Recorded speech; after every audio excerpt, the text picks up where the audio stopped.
So welcome back everyone to the Learning with Ayam channel. It's me, Ayam. So today I'm going to continue on with the matrix method for multiplying normal, like natural and real numbers that we've been talking about in the previous videos.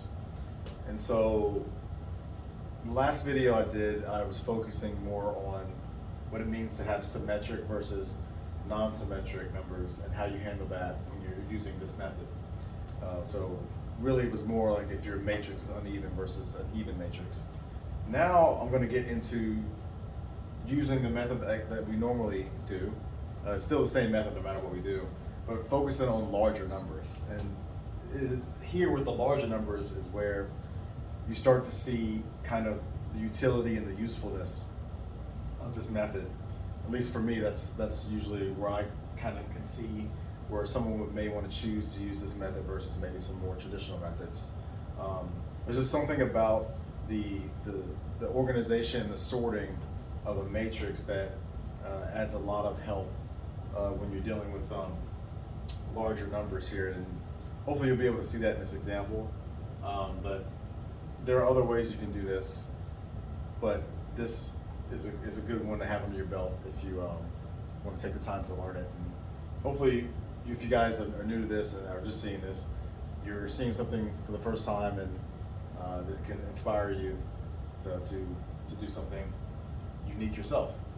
But yeah, this is large numbers, so let's get to work on that. So with the large numbers, again, we start as always, just like with the smaller number. We're going to start writing this as a column vector here, 8, 7, 6, 5. And then we're going to write the next number as a row.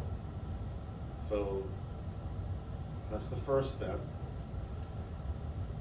And again, the next step here is to build this matrix out. And so just like always, we're just going to take this number, we're going to multiply by each entry here in this row, and that's going to be the first row. And we're just going to build the rows out one number at a time like we always do.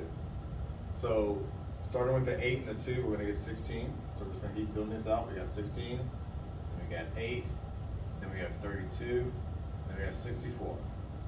So that's the first row. Now we just multiply each one of these numbers by 7 and build it out. So we have 14, because 2 times 7 is 14, so that's going to be your second row. Then you have 7, and then you have 4 times 7, which is 28. And you have 8 times 7, which is 56. Okay. Now we're going to do for the third row, we're going to have 6 times 2, which is a 12. 6 times 1 is 6. 6 times 4 is 24. And 6 times 8 is 48.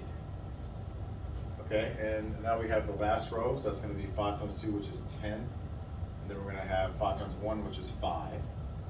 5 times 4, which is 20. And then we're going to do 5 times 8, which is 40.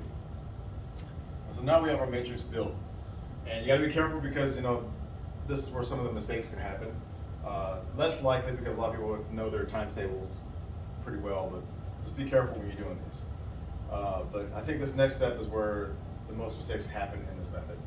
So we're going to be very careful. But we know here that we look at the anti-diagonal. So we're going to look at the anti-diagonals of this matrix for each entry, and we're going to combine them into a single number because they have the same size or the same dimension. Like again, so this 8 is in a thousands place. This 2 is in a thousands place. So this is 1,000 times 1,000, which is a million. So this is going to be a millions place. And then you got thousands times 100, so that's going to be the 100,000s place here. But when you start in the second row, this is also going to be 100,000 because you got 100 times another 1,000 here. And so because you're doing it this way, the anti-diagonals are going to be equal dimension.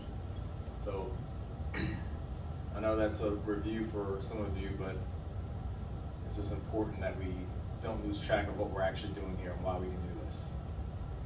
So we're going to combine all the anti-diagonals here, and this stays the same and that stays the same.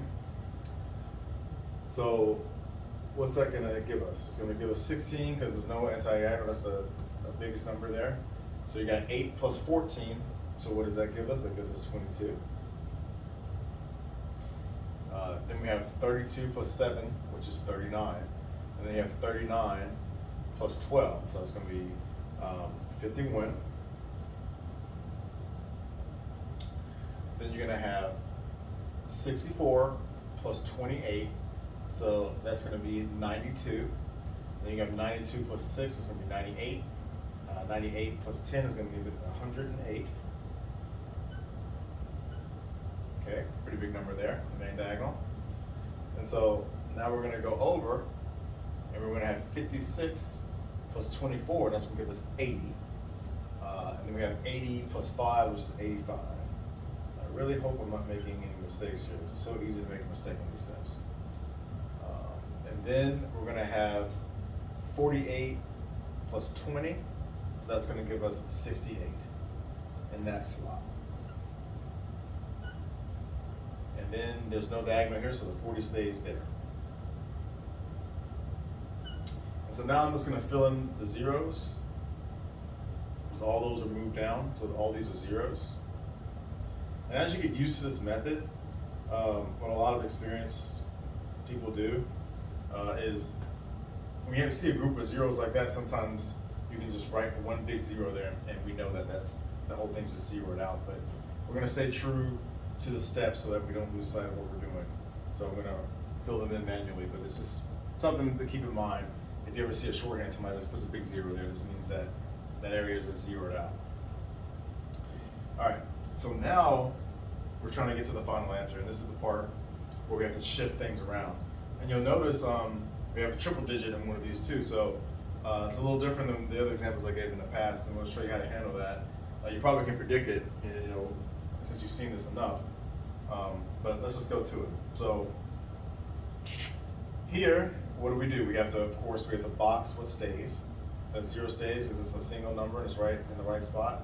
But that 4 is too large. It needs to be added to the next, because this is 10, a factor of 10 higher than this one, so I'm just going to add it there. So you get 68 plus 4, and that's going to give you a 72. So I'm going to write 72 here. So I can crush that, that's gone now. And now I can circle what's left here, the 2. And so now there's a 7 that's too big, so we got to combine that 7 with that 85, and then that's going to give us a 92. So then the 7's been used up, the 85 is changed to a 92, but the 2 is the right dimension, so we're going to circle that. The 9 is too big, and the pattern stays. So 108 plus 9 is 117. And so we're going to cross out the 108 and the 9, and then we're going to keep the 7. So now we have 11 here, so that it's a triple digit. So no need to worry, we just move them to the spot they're supposed to go to. So this 1, if I were to move it up here, would actually be a 10 up there because this is in the hundreds place. So I move this 2 places up because it's in the hundreds. So I go 1, 2. So this 1 will actually add to this 22 and make that 22 a 23. I hope that makes sense to everyone. So instead of moving 1 up to the 51, you actually move 2 to the 22 because it's in the hundreds place as opposed to being in the tens place. And you want a single digit actually to be in the slot. So that 1 goes up, I mark it out, and I mark out this 22 because it's now 23.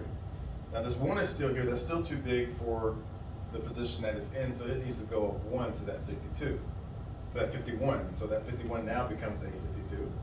Moving ahead of myself here. So then I'll mark out the 51, I mark out the 1, and I have 52 there. So then what I'm going to do is I'm going to circle that 2, because that stays just like we always do. And now I have 5. So that 5 is too large, so it needs to go to that 23 up there. So 23 plus 5 is 28. So I'm just going to mark that 3 out, and I'm going to turn that to an 8. And then I'm going to mark out this 5. Now that 8 is the right size, so I'm going to put the circle around it. And now that 2 needs to go up to the top position. So that 16 will now become an 18. And that 2 will mark out. And now that 16 will mark out. And then we can circle 18. So now all that's left to do is to write down the answer and hope that we didn't make a mistake somewhere. So let's see how we did.